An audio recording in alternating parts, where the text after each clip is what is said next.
Good morning, beautiful people. I want to read to you an excerpt from my journal entry this morning. This entry is entitled, Let It Go. I think what I'm working to release is fear. That's the real barrier. It's holding me back. That's always been what's holding me back, what's stopping me from truly jumping into that black hole. I'm ready now. I'm ready to leap. So, a few things to cover from this. I always knew that fear was the thing holding me back. When I started I want to call it a couple things. I want to call it a spiritual journey. I want to call it a healing journey. It's a little bit of both. I think it really ignited around 2018, 2019, but I started delving into the real work 2020, 2021. And the message that I've gotten from day one on this journey is let it go. And for years on years on years, the past 6 to 8 years of my life, I've always been grappling with this phrase, with this statement, let it go, because I've been trying to figure out what is it that I need to let go. And every time I think I let whatever the thing is go, I end up in the same detrimental positions emotionally and mentally, and I'm like, well, I guess I didn't let it go. And I'm like, what do I need to let go of? Okay, let go of the situations, the experiences that might have jaded me or made me feel that made me stifle myself, that inhibited my growth. I thought I let those things go, and then things would happen again where I'm like, okay, is it deeper than the situation? It's the emotions and mental patterns attached to it and the self-limiting beliefs, and I thought I let those go and other shit would happen. But there's a difference between information, knowledge, and wisdom. Just information, the pure, sheer breadth of lessons and words out there.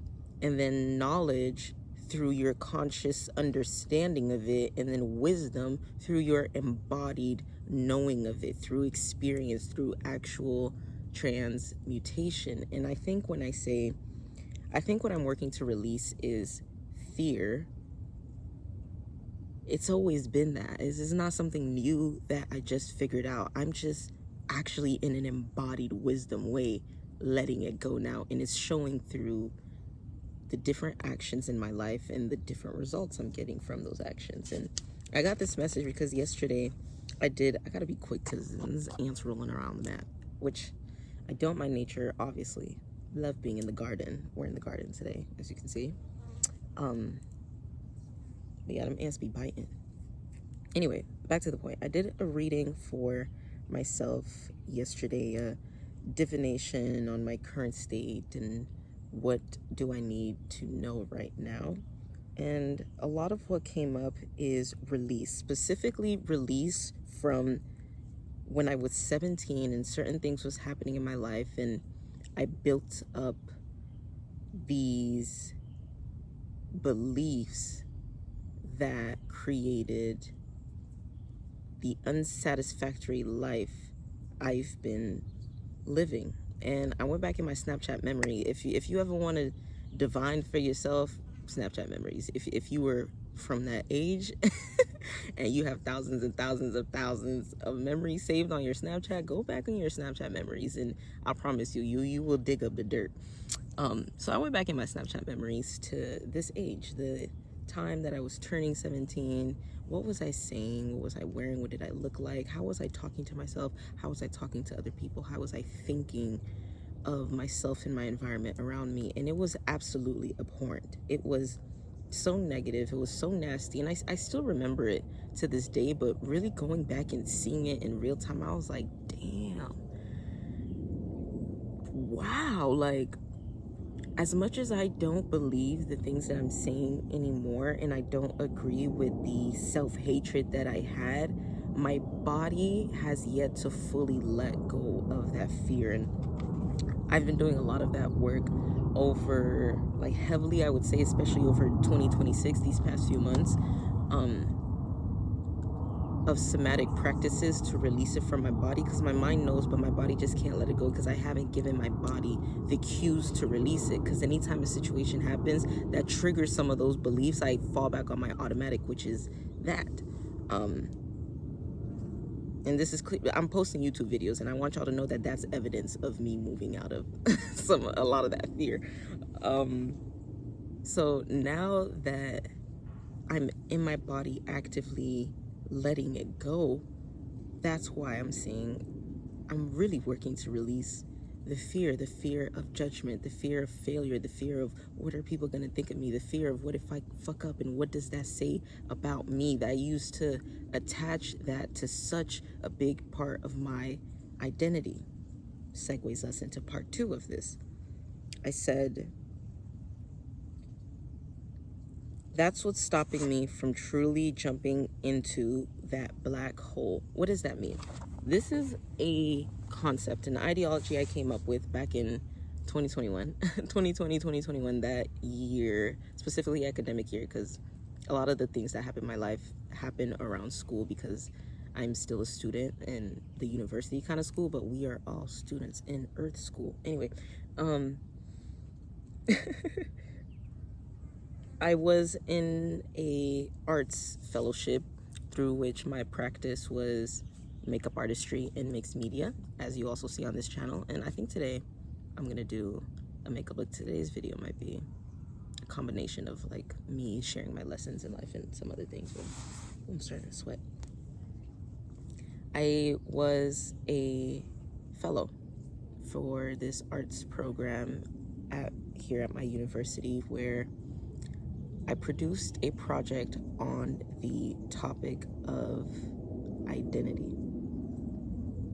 Identity, this elusive thing that is seemingly so hard to grasp because we are constantly being told who we want to be. So the premise of the project was me expressing the message that we are always in a state of becoming, and we are in control of our becoming. One of the biggest lessons that I learned in that arts fellowship when it comes specifically to art practice is to focus on process over product.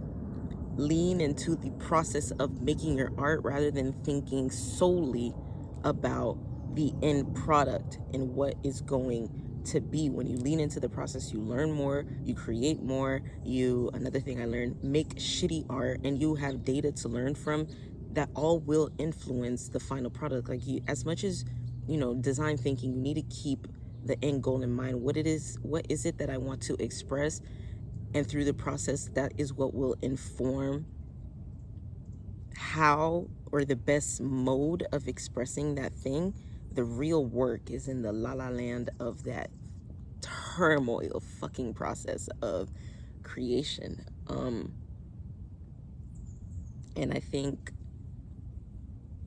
I came to this understanding of, I was really into physics at the time. I came to school studying physics and environmental engineering, and I was using physics to influence a lot of the ways I was thinking about the universe, merging physics with spirituality and all these things. And I was really obsessed with dark matter and black holes at the time.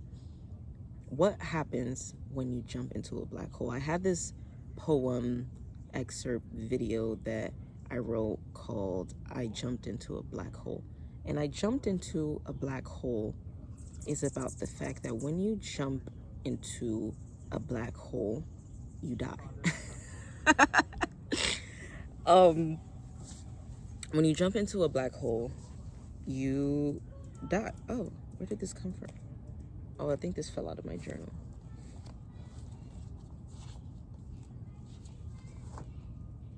So at the bottom of a black hole, and there's contestation to these theories, they're all theories.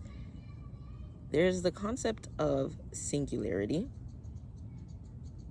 where all concepts of physics and gravity and space and time just collapse, and it's like the edge, the bottom, the beginning, the end of the universe. Everything condenses into a single point of nothingness.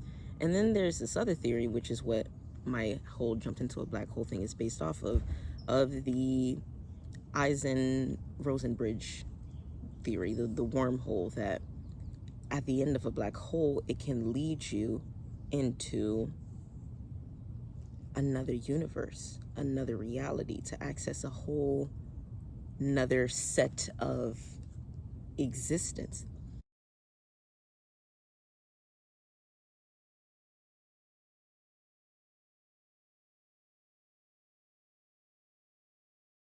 And I made up this thing in my mind that for me, as it relates to identity, to become this different version of yourself, literally I also at the time was super into quantum leaping and timeline jumping, and like when that shit was really popping off, I was there.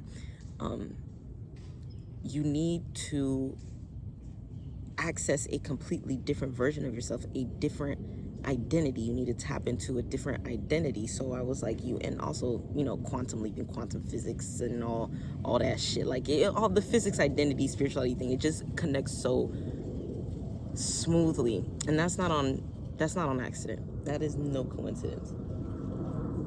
So I was like, when you jump into a black hole, that was my metaphor for saying I am going to tap into a different version of myself. I'm going to create a new identity. I'm going to quantum leap and timeline jump into a better version for myself, where I'm experiencing a life that I enjoy, a person that I enjoy.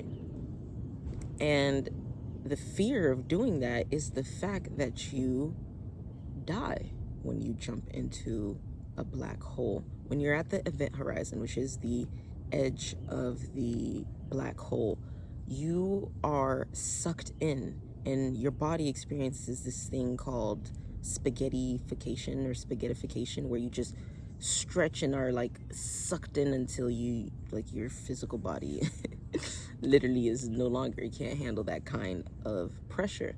And from the outside looking in, what it looks like is you just stop and freeze in time and just slowly fade away into non-existence.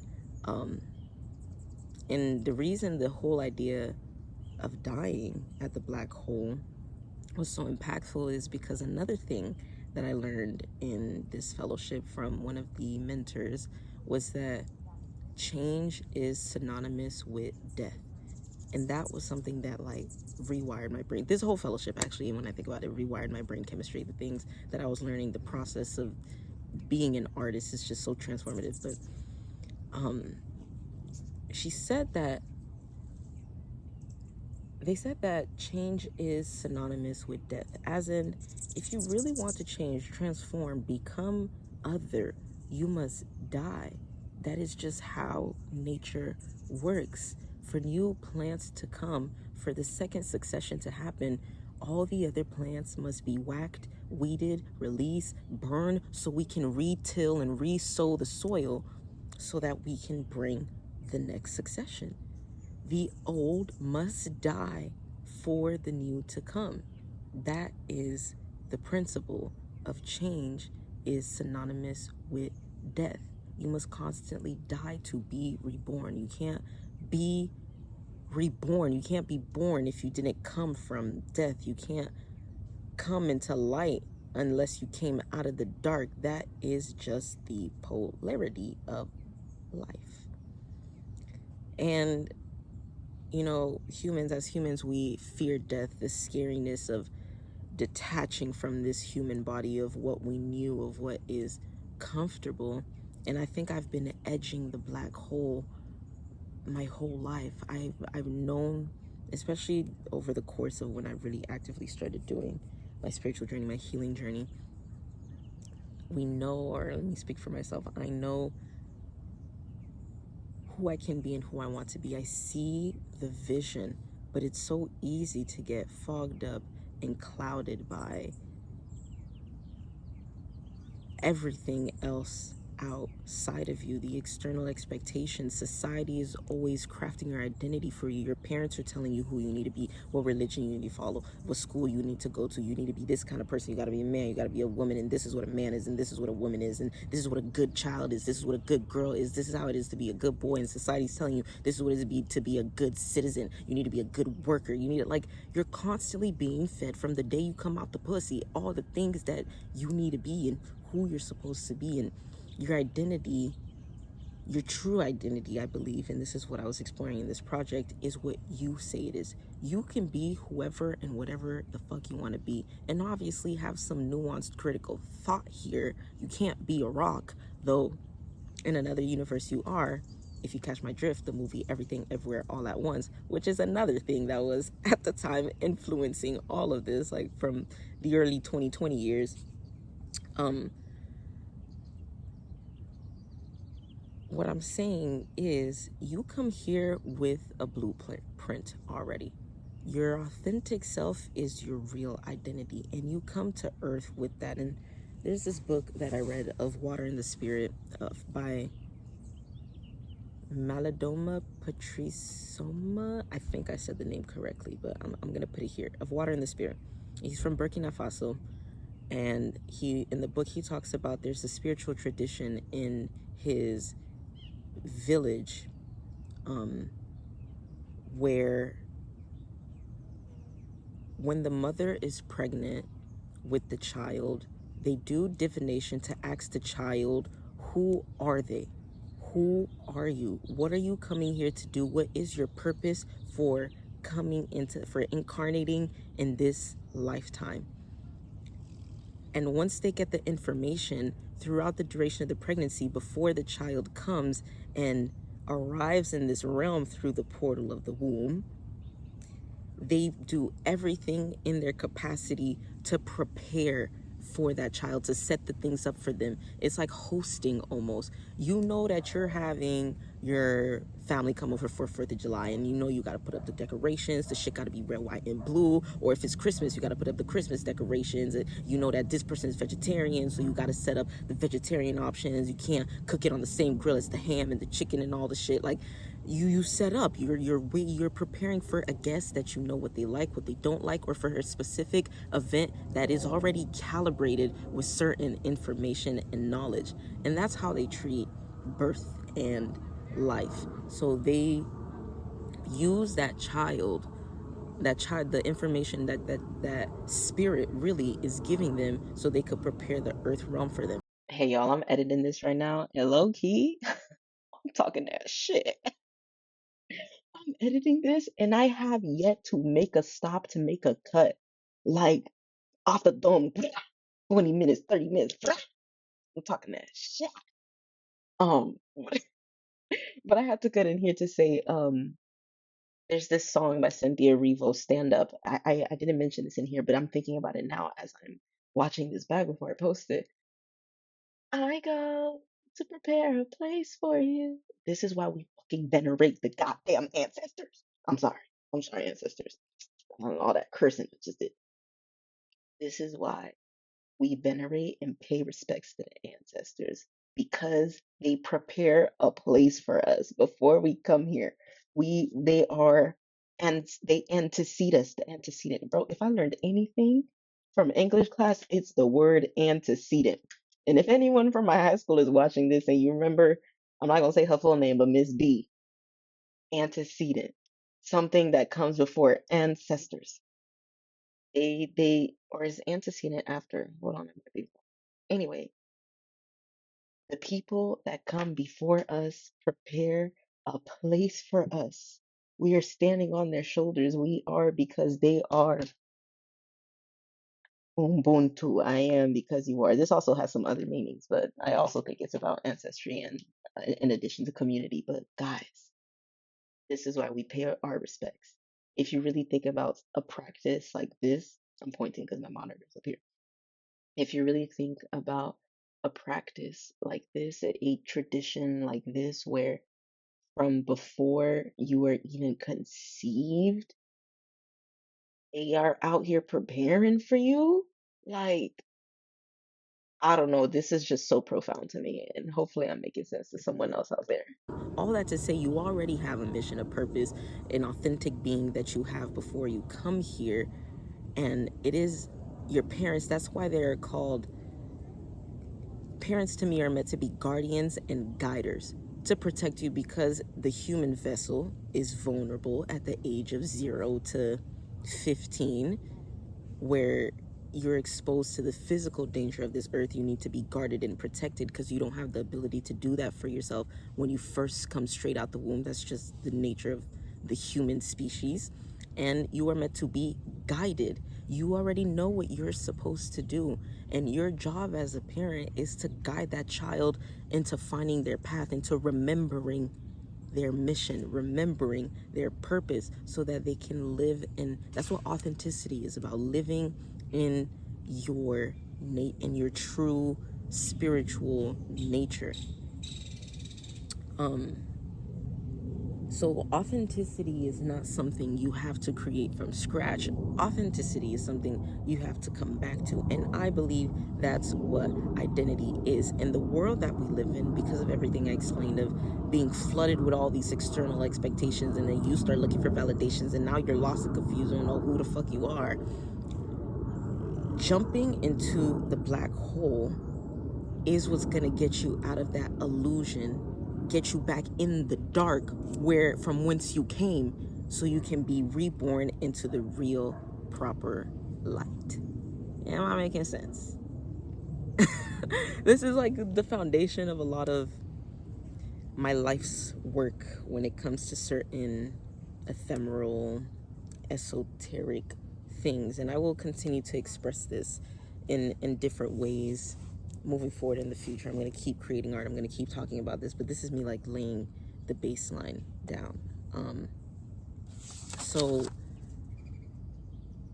fear is what all of that stuff is. The fear attached to the human body, because we developed ourselves in a social standard. You developed, like the human species, I'm saying, from way, tens of thousands of years ago. We developed in social settings where your identity was validated through the survival of the group's expectations. So if we're in a social setting and we're in caveman times and there's tigers and bears out there, and lions and tigers and bears, sorry. And you're acting weird in the group and you're not acquiescing to the external expectation of your society, the potential is that you're gonna get kicked out of the cave, and then, or kicked out of the safe garden, wherever that is, and then you're gonna be left out to the heathens and Neanderthals and the lions and tigers and bears out there, and you're gonna die. That is the fear that is embedded in our DNA. That's why we acquiesce. That's why we do all the things to look like from the outside that, hey, look, I'm doing a thing, I'm good, you guys don't need to judge me or scold me, because judgment and scolding and being seen, being visible in a way that's not legible to the sense of normalcy we have in society and civilization, feels like dying. Okay, y'all, this is a different day. I'm still editing. I wanted to clarify what I said about tens of thousands of years ago is when we developed in these social groups. I pointed that out to illuminate the fact that we have always, like as long as human civilization has been a thing, been socialized within a group setting. The part about the fear of showing up as your authentic self and your true identity being such a barrier, I think is more recent history, like maybe within the past 1,000 to 2,000 years, where religion and a lot of these things come into play, and religious persecution, death, fucking public executions, guillotines, and all that stuff is a thing, and people acquiesce to the social standard based on being put in and out group by fear of excommunication and death. Hope that makes sense. But yeah, man, you need to die. You gotta jump into the black hole. You need to feel that fear of the event horizon and trust that on the other side of it, you will be free. Because I'm just now really embodying this kind of knowledge and acting on it, and the freedom I have felt in these past few months is more than I felt in the past 23 years. You understand? You understand? Um, so yeah, all of that is fear. You're scared. And the other polarity of fear is love. And love is the frequency of the spirit, I believe. The raw, authentic nature that makes you grounded and guided and peaceful. I think that is what happens when you tap into love, the other side of fear. And you only get that based on how the world is today by dying, by jumping into the black hole so you can access and come back into another reality. So this wasn't meant for me to be preachy. I really was just sharing my journal because that barrier, I always feel this inhibitor stopping me from fully expressing myself, doing the things that I want to do, going all at it and not caring is because I've been scared. Y'all need to be very afraid. I'm not scared anymore. Be very fucking afraid. I'm trust me, I'm coming through. I done came through the port. I really just jumped back through. Anyway, taking that leap of faith. And another fucked up thing. I was so scared of, I used to be someone, people pleaser. I've been talking about it these last couple of videos. I've been someone who's just always been so scared of judgment and expectation, and I've had certain experiences that amplified these things and created these delusions of how serious it was. It was never that deep, but to me as a vulnerable human child, these things are so serious that I just shrunk myself and acquiesced so much. I never fully published that project that I did in that fellowship. This identity project that I did, it was called Unknown Territories, and that's unknown with brackets, with parentheses in the un part. Because, like I said, we know who we are. We come here and we have to remember who we are, our authentic self. So the project was titled Unknown Territories, but un was in parentheses. I'm going to put the spelling here because that known part, you know who you are. You're a star. Hello? Because you're charting unknown territories when it comes to your identity. You have to go into the dark where everything, everywhere, all at once happens. The darkness where it could get really dark. I'm not talking about dark in the sense of bad. I'm talking about dark in the sense of the polarity of light and masculine and feminine and negative, positive, all that. But in the dark, it can get dark because everything exists in the dark everywhere all at once. It could get ugly. It could get, all the trigger words in society.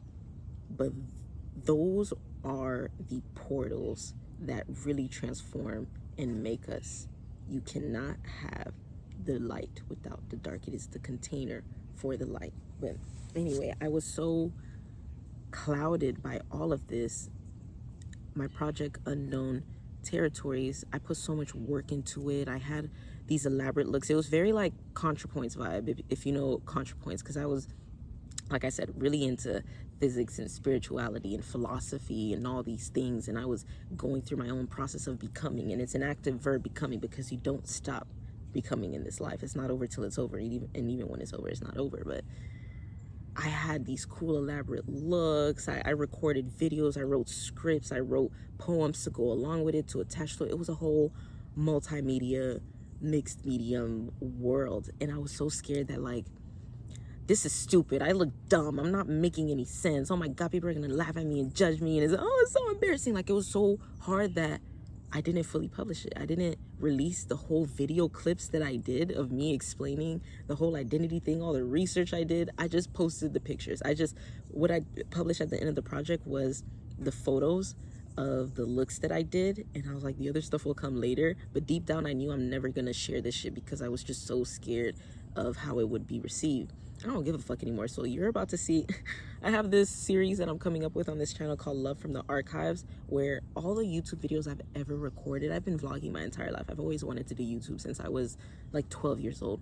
I'm going to start compiling them and posting them because I'm over this shit. And I think that action is going to signal to my brain to allow it to release through my body that, yeah, that way of being, that way of identity is over. We've been reborn.